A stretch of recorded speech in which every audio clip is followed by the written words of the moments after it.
yes, the walk is really important in establishing self-confidence, especially on stage, but now that you've identified that as a weakness, let's proceed with a strategy on how we can overcome it. And so she worked with a modeling coach, and she took some lessons from her daughter's ballet teacher for some posture and coordination.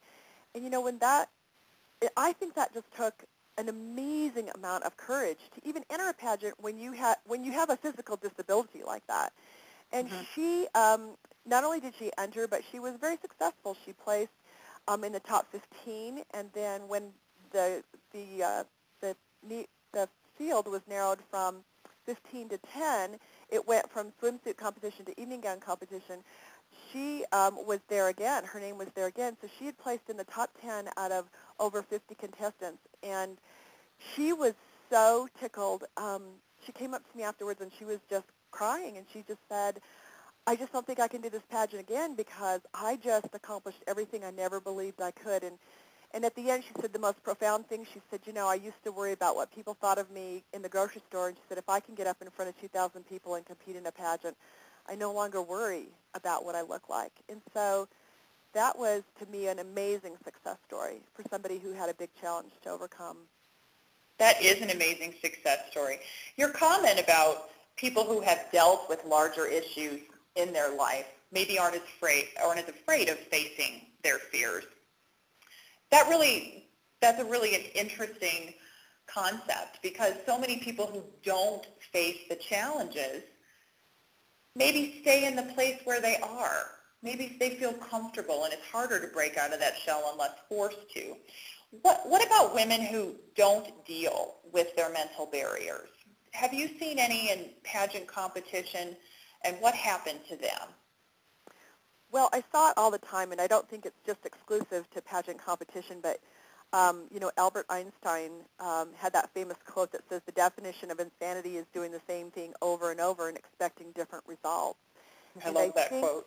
I do too. Because I think it just really says it all, is that what I saw in pageant competitors that weren't as successful at the beginning is that they wouldn't make the right assessments, or they would get stuck on something and they just couldn't get past it. And so they would do the same thing over and over and never really achieve the level of success that they wanted. They just essentially became blocked or stuck by something or a notion or a perception. And I think that's where you just really have to be in tune with yourself and make a really conscious decision that in order for me to be successful, I have to change something that I'm doing, because clearly what I'm doing isn't working. And I would say that would be the biggest example that I saw over and over and over in the women that I worked with. Mm-hmm. In my experience with Mind Redesign, and I know we've discussed that before, but I find that oftentimes people don't even know they're stuck. They're stuck. Maybe they don't really realize it, but they certainly don't know why. They can't figure out, why am I stuck? And really that's such a barrier, I think, not only in pageant competition, but certainly in life. If you can't figure out why you're stuck, then you're going to be insane, as Albert Einstein would say. Right. Well, and again, I think it's just being in touch with it. I guess the first part of that is realizing that you do have some sort of barrier that you just can't seem to transcend, or you just can't seem to get over. Just acknowledging it, and then seeking out the resources to overcome it, for sure. Mm-hmm. Mm-hmm. Great. Well, Tricia, I want to switch gears slightly, and I want to talk about your book. Most pageant resources that I was able to find when I was competing talk about how you should look and how you should walk and how you should interview. Your book definitely goes beyond those items, and while you do talk about preparation for pageantry in that manner, you discuss some universal truths about people and life and competition and how that applies to pageantry. Would you like to share some of those truths with us and talk about how you wove those into your book? Well, and you're right. That was the whole point of my book, was not really to tell somebody, here's what dress to wear, because, that'll change in a couple of years, or here are the kinds of shoes you should wear, because that'll change in a couple of years. But I think what doesn't change about competition, whether you want to run a marathon or you want to climb a mountain or you want to enter a pageant, is that there is a strategy to competing, there is a strategy to winning, and that usually that begins from the inside. It begins from nurturing that competitive spirit from within. And that was the point of reference that I wrote the book from, was that that's where it has to start in order to be successful in just about anything that we do in life. I think competition animates our lives. It animates our dreams and our goals and our aspirations, and it animates our lives to be more interesting, to be more exciting, to get out of bed and have something to work for or work towards. And so the book was written with that in mind, is how do you begin? Where does one start to develop that spirit and that can-do attitude? For me, I write a lot of the book pertains to faith. I did write it from a faith perspective because I think that, for me, was critical growing up. When I had anxiety or self-doubt, that I knew that my faith sort of transcended those qualities, and I could really sort of pray for a calm spirit and pray for the motivation and determination. So I think there's some of that.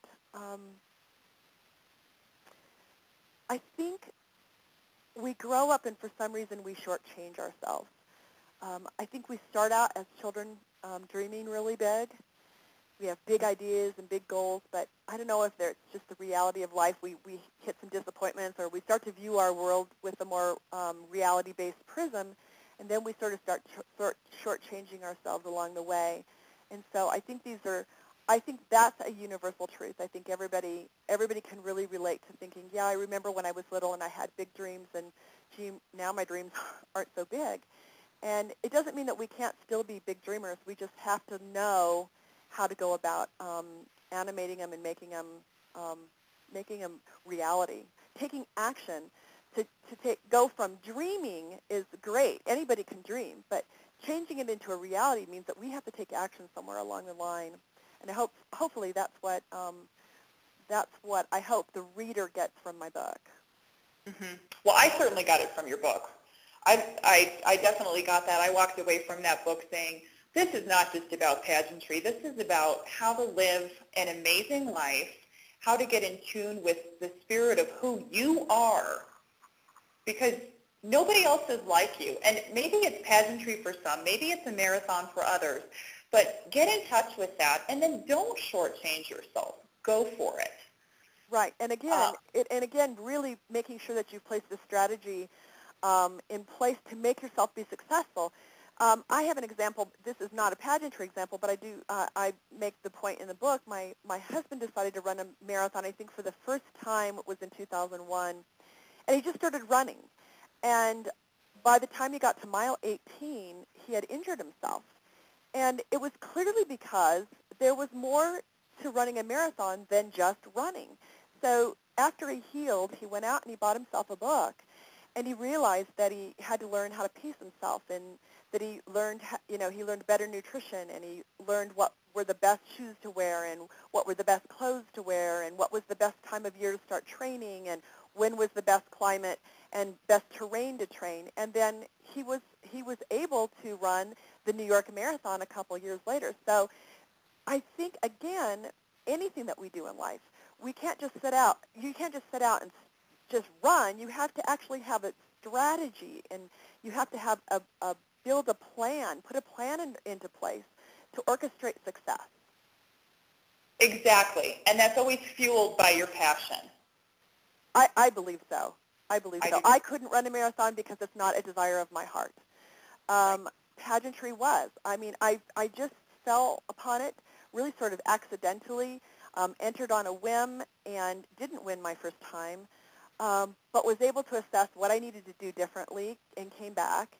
And on my third try, I won, and it not unbeknownst to me, it changed the whole direction of my life, down to my career, but I became very passionate about what I did. Sometimes life takes you on those twists and turns. Yes, it does. I say that life has a rhythm all its own, and sometimes you just have to go with it. Exactly. Tricia, how can people get a copy of your book? Well, it goes on sale to the public on January 15th, 2011. Right now, the only place that I can direct people would be to the website girl-speak.com.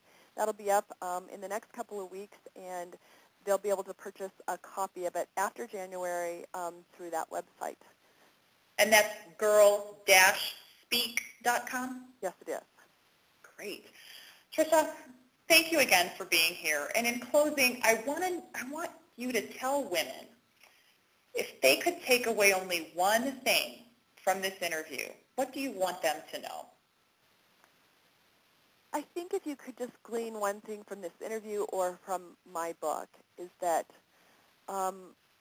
life is going to serve up opportunities, and if you pass them up, you're just missing out on a really big part of making your life full and fulfilled and wonderful. And so don't pass up an opportunity because you fear failure. Don't pass up an opportunity because you're not sure you can do something. Go for it. I would just say try. Just try. Imagine and do it. I think that's fabulous advice. Thank you so much. It's been my pleasure, Amy. Thank you.